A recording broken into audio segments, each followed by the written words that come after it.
Stellantis affiche une hausse de 12% de ses livraisons au premier trimestre 2026, avec 1,36 million de véhicules livrés.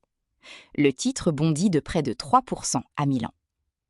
En assemblée générale à Amsterdam, John Elkann évoque la résilience et une vision de 2026 avec humilité mais confiance. Le récit de la reprise semble s'installer. Mais voilà où la tension commence. Au même moment, Stellantis annonce l'arrêt de l'assemblage à Poissy d'ici 2028-2029. C'est la troisième fermeture d'un site d'assemblage en France en 15 ans, après Aulnay-sous-Bois en 2014 et Flins en 2024. Le groupe investira 100 millions d'euros pour reconvertir le site vers l'économie circulaire et les pièces détachées. Les livraisons progressent et pourtant les usines ferment. Ces deux signaux pointent dans des directions opposées et c'est précisément cette contradiction qui mérite d'être examinée. La réponse tient en un mot: capacité. L'Europe est le seul grand marché automobile mondial à ne pas avoir retrouvé ses niveaux de vente d'avant le Covid. Stellantis a déjà passé 22 milliards d'euros de charges exceptionnelles liées à cette transition plus lente que prévue vers l'électrique. La progression des livraisons au premier trimestre est réelle, mais elle ne suffit pas à justifier le maintien d'une capacité industrielle surdimensionnée sur le vieux continent. Chez Renault, la logique est similaire, mais la forme est différente. Le plan Future Ready, présenté par François Provost en mars 2026, prévoit la suppression de 15 à 20% des effectifs d'ingénierie mondiaux sur 2 ans. Cela représente entre 1600 et 2400 postes sur une division qui en compte entre 11 000 et 12 000, dont 6 000 en France, au technocentre de Guyancourt. Ce qui est moins souvent relevé, c'est la logique géographique qui sous-tend cette restructuration. Renault ne supprime pas simplement des postes, il réorganise l'ingénierie en 3 niveaux distincts. Les équipes de conception stratégique restent en France, en Roumanie et en Inde. Les équipes d'adaptation des plateformes existantes sont basées en Corée du Sud. Les centres de livraison industriels sont déployés en Espagne, au Maroc, en Turquie et au Brésil. C'est une chaîne de valeur ingénierie délibérément fragmentée géographiquement pour réduire les coûts sans sacrifier les fonctions à haute valeur ajoutée. L'argument officiel est la compétitivité face à la concurrence chinoise. Mais cette restructuration prépare aussi Renault à une bataille de coûts de développement que les constructeurs européens n'ont pas encore livré publiquement. Si les véhicules chinois arrivent sur le marché européen avec des coûts de développement 2 à 3 fois inférieurs, réduire les effectifs d'ingénierie en Europe n'est pas suffisant. C'est une adaptation nécessaire, mais pas une réponse complète. Parallèlement, Renault mise sur l'Inde comme troisième marché stratégique d'ici 2030. Le groupe rachète les parts de Nissan dans l'usine de Chennai, vise 2 milliards d'euros d'exportation annuelle depuis le pays et prévoit de passer de 4 à 7 modèles adaptés au marché local. L'Inde représente selon Renault plus d'un tiers de son potentiel de croissance dans les marchés déjà adressés. C'est un pari sur une démographie favorable, avec plus de la moitié de la population indienne âgée de moins de 28 ans. Voici le point que la plupart des analyses sur Stellantis et Renault ne font pas remonter au premier plan.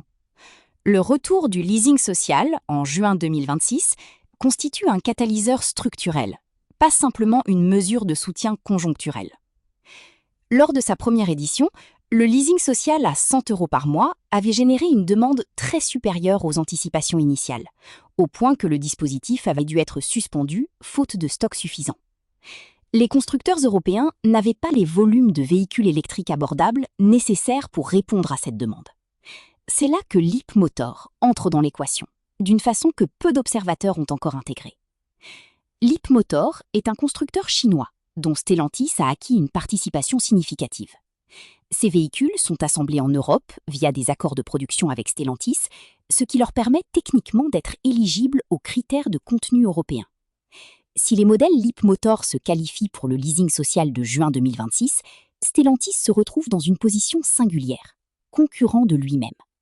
Ces marques historiques, comme Citroën ou Opel, se battraient pour le même consommateur que ces véhicules Leapmotor, potentiellement à un prix inférieur. Cette tension interne est la vraie ligne de fracture. Pour Valeo et Michelin, fournisseurs majeurs de la filière, le retour du leasing social est un signal ambivalent. Une accélération des ventes de véhicules électriques abordables relance les volumes, ce dont Valeo bénéficie via ses systèmes d'assistance à la conduite et ses équipements d'électrification. Mais si la croissance est captée par des modèles à faible contenu local, l'effet sur les sous-traitants français reste limité. Le scénario favorable pour Stellantis repose sur une condition précise, que le retour du leasing social en juin 2026 génère une demande suffisante pour absorber les stocks de véhicules électriques déjà produits, tout en permettant à la marque Leapmotor de monter en volume sans cannibaliser directement les segments premium du groupe. La croissance de 12% des livraisons au premier trimestre indique que la demande globale reprend. Si cette dynamique se confirme au deuxième trimestre, la reconversion de Poissy vers l'économie circulaire apparaîtra comme une décision anticipatrice, plutôt que défensive.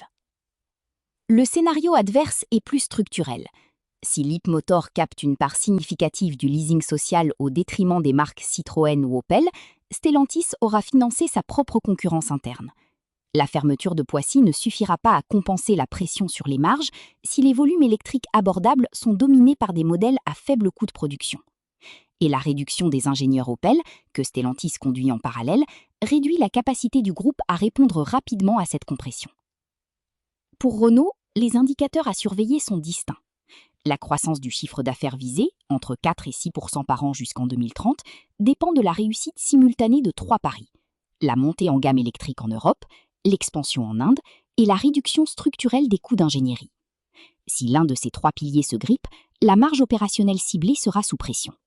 L'Inde représente un horizon de 4 ans, pas une protection immédiate. Ce qui rapproche les deux constructeurs, au fond, c'est une même course contre la montre. La fenêtre du leasing social de juin 2026 est à la fois une opportunité de volume et un test de compétitivité en conditions réelles. Les restructurations en cours préparent l'après, mais elles ne résolvent pas la question du présent. Qui, de Renault, de Stellantis ou de Leapmotor, captera la demande électrique populaire quand elle reviendra sur le marché européen dans quelques semaines?